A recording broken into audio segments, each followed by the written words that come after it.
اس نے غیر ایماندار کی صورت دکھائی، لیکن آخرکار اس نے اپنے بھتیجے لوط سے علیحدگی اختیار کی اور ایمان میں ترقی کی۔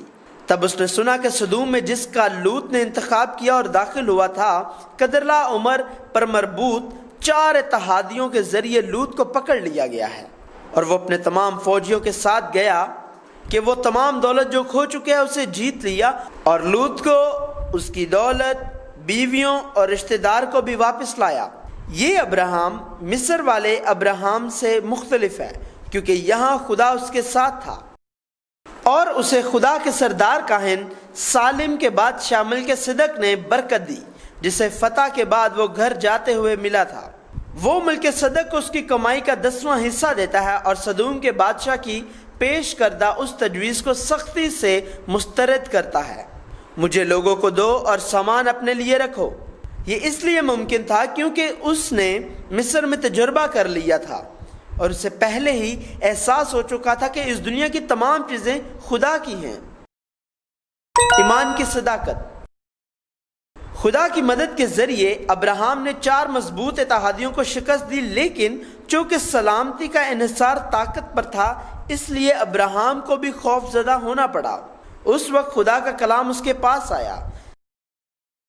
بائبل بتاتی ہے، اے ابراہیم تو مت ڈر، میں تیری سپر اور تیرا بہت بڑا اجر ہوں۔ ابھی تک ابراہیم نہیں جانتا کہ اس کا کیا مطلب ہے۔ جب خدا نے کہا کہ وہ ابراہیم کا اجر ہے، جب خدا نے کہا میں تمہارا سب سے بڑا اجر ہوں، ابراہیم نے پوچھا، خدا مجھے کیا دے گا؟ یہاں تک کہ میری کوئی اولاد نہیں ہے۔ اس کا مطلب یہ ہے کہ میری کوئی اولاد نہیں ہے، میرا وارث میرا خادم ہوگا۔ تب خدا کہتا ہے نہیں۔ خدا نے ابراہیم سے کہا کہ خادم اس کا وارث نہیں ہوگا، بلکہ وارث ابراہیم کے گوشت اور خون سے کوئی ہوگا۔ تب خدا ابراہیم کو باہر لے گیا اور آسمان پر ستاروں کو دکھایا، کہا تیری اولاد ستاروں کی مانند ہوگی۔ اگرچہ اس کا ایمان پختہ ہو چکا تھا، تب بھی یہ کمزور تھا، لیکن بائبل کہتی ہے کہ ابراہیم نے خداوند پر یقین کیا اور اس نے اس کی راست بازی کے طور پر شمار کیا۔ یہ کتنا مضحکہ خیز ہے۔ ایک جس نے وعدہ کیا، اس بات کی کوئی سمجھ نہیں آتی، اور ابراہیم جو وعدہ پر یقین کرتا ہے، اس کی بھی کوئی سمجھ نہیں آتی ہے۔ یہی ہے فضل سے ایمان۔ یہ فضل ہے کہ جس چیز کا کوئی معنی نہیں ہے، اس پر یقین کرنے کے قابل ہونا۔ یہ اعتقاد ہے، حالانکہ ہم اس عقیدے پر قائم نہیں رہ سکتے۔ اس اعتراف اعتقاد کے بعد بھی ابراہیم کئی بار گرے گا، تاہم اس وقت کے قریب ابراہیم اپنا اعلان ایمان کرتا ہے۔ یہ خدا کے لوگوں کو بنانے کے لیے خدا کا عمل ہے۔ وہ وعدے دیتا ہے، فضل کے ذریعے ان کو ایمان کے ساتھ قبول کرتا ہے، بار بار اتاؤ اور چڑھاؤ کے عمل کو دہراتا، ان کے ایمان کو مضبوط کرتا ہے۔ وہ لوگوں کو طاقت سے نہیں بلکہ شفقت سے پختہ کرتا ہے۔ ایمان کی راست بازی اس فضل کے ذریعے ایمان کے ساتھ زندگی گزارنے والا اب بائبل کا ایک اہم تناظر بن جائے گا۔ مشعل کا عہد۔ خدا کے عہد کے بارے میں ابراہیم کے اعتقاد کے اعتراف کے بعد خدا نے پھر کہا، میں خداوند ہوں جو تجھے یہ ملک تیری ملکیت کے طور پر دینے کے لیے تجھے کسدیوں کے اور سے نکال لایا ہوں۔ اس کا مطلب یہ ہے کہ خدا ہی نے اسے بچایا تھا۔ آئندہ بھی یہ اسرائیلیوں سے دہرایا جائے گا۔ پھر ابراہیم تصدیق چاہتا تھا، لہٰذا خدا ابراہیم کے ساتھ عہد کے اختتام کے ساتھ آگے بڑھتا ہے۔ اس وقت عہد کو ختم کرنے کا طریقہ یہ تھا کہ کسی جانور کے جسم کو آدھے حصے میں کاٹ لیا جائے اور دونوں فریق اس میں سے ہاتھوں کو پکڑ کر چل رہے ہیں۔ یہ خون کا عہد تھا۔ مطلب یہ ہے کہ اگر فریقین میں سے کوئی بھی عہد نامے کو قائم رکھنے میں کالعدم رہا یا ناکام ہو گیا تو قصوروار کا جسم بھی جانوروں کے جسم کی طرح تقسیم ہو جاتا ہے۔ خدا نے عہد کے فرمان کے لیے ابراہیم کو تیار کیا اور پھر اس سے عہد کیا۔ عہد حیران کن طور پر ابراہیم کی اولاد کا عہد اور سینکڑوں سالوں کا ایک قصہ ہے۔ عہد کے مندرجات کچھ یوں ہیں۔ پہلا، عہد ضرور رکھا جائے گا، خدا کی مرضی ہمیشہ پوری ہوتی رہے گی۔ دوسرا، ابراہیم کی اولاد غیر قوموں میں اجنبی اور مہمان بن جائے گی۔ اس کا مطلب یہ نہیں ہے کہ وہ اس دنیا کے آقا بنیں گے، دنیا کی فراوانی سے لطف اٹھائیں گے۔ تیسرا، ظلم و ستم کی مدت 400 سال ہوگی۔ ابراہیم کی اولاد 430 سال تک مصر میں رہی، لیکن اذیت دینے کی مدت 400 سال تھی، اور دوسرے 30 سالوں میں یوسف وزیر اعظم تھا اور انہوں نے اس کی آرام سے دیکھ بھال کی۔ چوتھا، خدا ان اقوام کو سزا دے گا جہاں ابراہیم کی اولاد پردیسیوں کی حیثیت سے رہی اور خدمت کی۔ پانچواں، خدا کی سزا کے بعد ابراہیم کی اولاد بڑی دولت حاصل کرنے کے بعد اس جگہ سے باہر آ جائے گی۔ خروج کی تاریخ صرف خدا کے فضل و کرم سے نااہل اسرائیلیوں کی نجات کے کام کی ہے، اور یہ پہلے ہی ابراہیم کے ذریعے ظاہر ہوا تھا جب وہ اسی ملک مصر سے چلا گیا تھا۔ خدا ابراہیم کے ساتھ عہد کی بات کرتا ہے، اور حالانکہ خدا کو ابراہیم کے ساتھ آدھے جانور میں سے گزرنا ہے، وہ جلنے والی مشعل کی شکل میں اس میں سے تنہا گزرتا ہے۔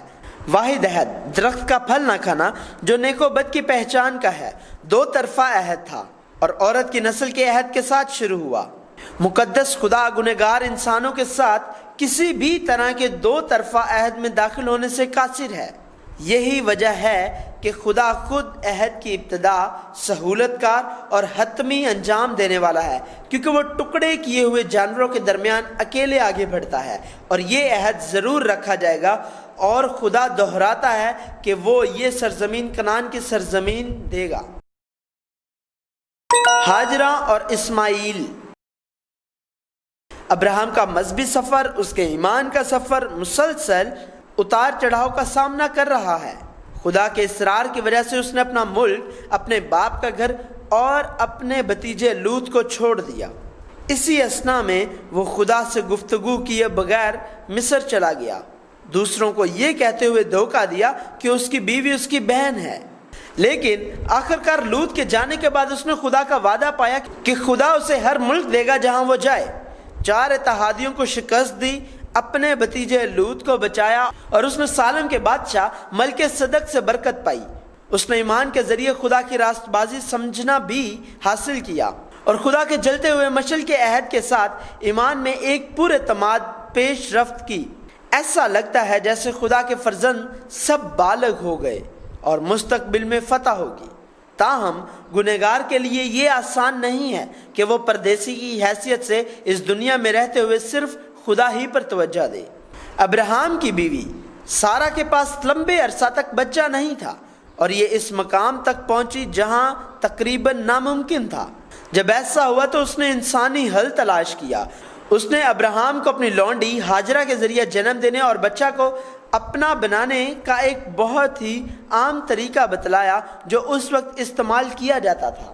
تاہم ابراہیم فوراً ہی اس تجویز سے اتفاق کرتا ہے اور اسی طرح آگے بڑھتا ہے جیسے سارہ نے کہا تھا۔ خدا نے واضح طور پر کہا تھا تمہارا وارث تمہارے ہی گوشت اور خون سے ہوگا۔ اس کا مطلب سارہ کے ذریعے ایک بچہ ہے، نہ کہ لونڈی سے۔ ابراہیم نے براہ راست خدا کی باتیں سنی تھی، اور سارہ نے اسے شاید ابراہیم سے سنا تھا، لیکن ابراہیم نے خدا کے بجائے سارہ کو سنا۔ وہی صورتحال ہے جو آدم اور حوا کے ذریعے ظاہر ہوئی۔ نہ صرف یہ بلکہ لونڈی ہاجرہ غلام تھی جسے ابراہیم مصر سے کنعان لایا تھا جب وہ خدا کے ساتھ بات چیت کیے بغیر وہاں گیا تھا۔ جب خدا نے دوسری بار ابراہیم کو بلایا تو وہ پہلے ہی 75 سال کا تھا۔ پانی کے فیصلے کے بعد سے انسانی عمر میں کمی واقع ہوئی ہے، اور جس عمر میں بچے پیدا ہوتے اس میں نمایاں طور پر تبدیلی آئی تھی۔ لہٰذا جب سارہ نے اپنا خیال تجویز کیا تو ابراہیم کی عمر 85 سال تھی اور سارہ کی عمر 75 سال تھی، جس عمر میں حاملہ ہونا اور جنم دینا تقریباً ناممکن تھا۔ اسی لیے خدا نے ابراہیم کو اس وقت نہیں بلایا جب وہ 20 کی دہائی میں تھا، اور اس کے بجائے انسانیت کے ناممکن حالات میں اس کو بلایا۔ اس کے ذریعے خدا اپنے کام کو ظاہر کرے گا، نہ کہ انسان کی طاقت کو۔ یہ دو طرفہ عہد نہیں ہے بلکہ صرف یک طرفہ عہد، فضل کا عہد ہے۔ آخرکار ابراہیم نے غلام لڑکی ہاجرہ کے توسط سے اپنے بیٹے اسماعیل کو جنم دیا، اور اسماعیل کی ولادت ابراہیم کے خاندان کی مصیبت ہوگی، اور بعد کی تاریخ میں بھی ایک بہت بڑی متغیر ہوگی۔ مصر میں خوفناک روحانی شکست کے بعد ابراہیم، جو مستقل طور پر اعتقاد کے عروج پر جاتا ہے، اب گر جائے گا، اور اس سے ایک بہت بڑا نظم و ضبط پیدا ہوگا۔ یہ خدا کی طرف سے خاموشی کے 13 سال ہیں۔ خدا جو 86 سال کی عمر میں اسماعیل کی پیدائش کے بعد سے ابراہیم کے ساتھ 13 سال خاموش رہا، ابراہیم پر 99 سال کی عمر تک ظاہر نہیں ہوتا ہے۔ خدا تب ظاہر ہوا جب اب قریب ممکن نہیں تھا، بلکہ اب اس کا بچہ ہونا ناممکن تھا، کیونکہ سارہ کی ماہواری رک گئی تھی۔ ختنہ کا عہد۔ جب ابراہیم 99 سال کا ہو گیا تو خدا نے ظاہر ہو کر کہا، میں قادر مطلق خدا ہوں، میرے ساتھ وفاداری سے چل اور بے قصور رہ۔ ساتھ چلنا خدا کے ساتھ پہلو بہ پہلو چلنا ہے، لیکن گنہگار درمیان میں ایک خلا کے ساتھ خدا کے ساتھ نہیں چل سکتے۔ تو یسوع نے کہا، اگر تم میرے پیچھے چلنا چاہتے ہو، پیچھے سے مراد میرے ساتھ چلو۔ دوسرے لفظوں میں مضمون خدا ہے اور وہ یک طرفہ عہد، فضل کا عہد برقرار رکھے گا، اور ہمارے پاس اس کی حمایت یا اس میں اضافہ کرنے کے لیے کچھ نہیں ہوگا۔ تاہم وہ خدا جو ابراہیم کی بڑی غلطی کے بعد ظاہر ہوا، یہاں کہتا ہے، میرے ساتھ وفاداری سے چل اور بے قصور رہ۔ یہاں سامنے کا معنی ایک ایسے بچے کی طرح ہے جو صرف سامنے چل رہا ہے اور بچے کو بچانے کے لیے پیچھے سے دونوں ہاتھوں سے تھاما ہوا ہے۔ یہ تکرار یک طرفہ عہد اور فضل کے عہد سے الگ ہے۔ اس کا مطلب یہ ہے کہ ابراہیم کا میسوپوٹامیہ کی زرخیز اور بھرپور زمین کو چھوڑ کر اپنے باپ اور بھتیجے کا انکار کرنا اور اتحادیوں کو شکست دینا اس کی اپنی راست بازی سے نہیں تھا۔ یہ ابراہیم کے لیے فضل اور خدا کا ہاتھ تھا جس نے ابراہیم کی حفاظت کی۔ یہ نوح اور خدا کی سرگرمی کے ذریعے نازل کردہ راست بازی ہے جو موسیٰ اور داؤد کے وسیلے جاری رہے گی۔ نیز چونکہ ابراہیم نے جو بڑی غلطی کی تھی اور اس کے نتیجے میں اس کو ملنے والی عظیم سزا کی وجہ سے خدا ابراہیم کو بتا رہا ہے اس کے سامنے بے قصور ہونا ناممکن ہے، لہٰذا ابراہیم جتنا زیادہ اعتراف اور قبول کرتا ہے کہ وہ ایک ناممکن وجود ہے، خدا اتنا ظاہر کرتا ہے کہ وہ زیادہ کامل بنے۔ قدیم عہد نامہ کی تاریخ کا یہ واقعہ ہے کمزور طاقتور ہے، جو پولس رسول کے ایمان کا بنیادی مرکز ہے۔ اس طرح بائبل ہمیں بتاتی رہتی ہے کہ ہم خود سے انکار کرتے رہیں اور خدا کو تھامیں۔ ہماری کمزوری اور ناممکنات کو قبول کرنا ایمان کی حقیقی فتح ہے۔